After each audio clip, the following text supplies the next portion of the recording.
inscrit Christophe Prémat. Il n'y a pas d'autres demandes. Christophe a la parole. Merci, Monsieur le Président. Je remercie les rapporteurs pour ce travail très complet et très impressionnant. Je salue la mise en évidence des défis posés à l'université sur le long terme, avec la mise en place d'une démocratisation de l'enseignement supérieur. Je souhaitais revenir pour ma part sur plusieurs points qui ont retenu mon attention. D'abord, la question de l'internationalisation de l'enseignement supérieur. Cette internationalisation ne se limite pas à la question de l'attractivité de notre enseignement ou les modules enseignés en langue anglaise. Il faut, par le biais des communes, solidifier les coopérations internationales et favoriser la mobilité étudiante et la codiplomation dans certaines filières, comme le soulignent d'ailleurs les auditions, et je pense aux auditions de M. Vincent Hoffman-Martineau, qui vont dans ce sens dans le rapport. On peut se positionner sur ce terrain des langues internationales pour renforcer ces coopérations.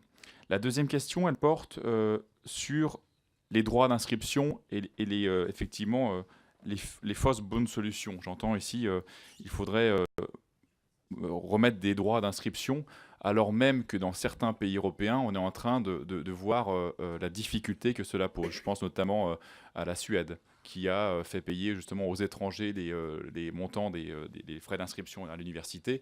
Ça a causé le départ, ça a causé la fermeture de filières, ça a causé finalement l'appauvrissement intellectuel à l'université. On parlait justement de pilote, et ben là c'est une machine, on met une mesure structurelle qui n'a finalement aucun effet. Heureusement que dans une sagesse post-Brexit, en Angleterre, les universités sont libres et n'ont pas justement pour l'instant annoncé de montant de frais de scolarité, ce qui serait aussi catastrophe à la fois pour nos étudiants qui sont en Angleterre, mais aussi pour une bonne partie des étudiants étrangers. Donc je pense que sur ce débat-là, et comme c'est un rapport qui s'inscrit dans le contrôle de la loi, soyons vigilants, ne cédons pas trop facilement à ces sirènes-là.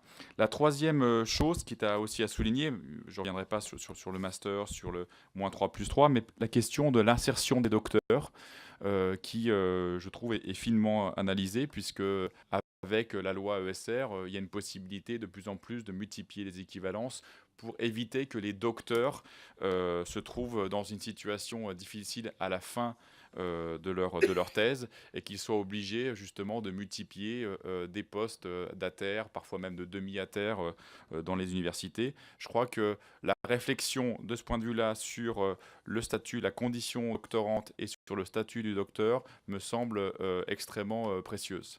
Un docteur, c'est quelqu'un évidemment qui se retrouve en recherche d'emploi après sa thèse, mais c'est quelqu'un qui peut apporter une expérience et une réflexion, notamment au sein de différentes fonctions. Et je pense que ça, c'est quelque chose à souligner. Enfin, la vie étudiante. C'est vrai que, et peut-être que c'est une solution par rapport à la question des droits d'inscription, mais la vie étudiante, je rappelle d'ailleurs que le gouvernement a augmenté substantiellement lors du PLF 2016 le budget qui était alloué à la vie étudiante, parce que c'est de ce côté-là qu'on peut créer les conditions de véritables campus d'une vie étudiante, y compris d'étudiants qui pourraient trouver les moyens aussi de réaliser leurs études dans des conditions tout à fait correctes. Donc je pense que par rapport à d'autres pays européens, où on met l'accent aussi davantage sur ce que signifie une vie étudiante, on aurait là peut-être les pistes d'une stratégie universitaire sur le long terme. Je vous remercie. Merci Christophe Prémat, dernier orateur inscrit.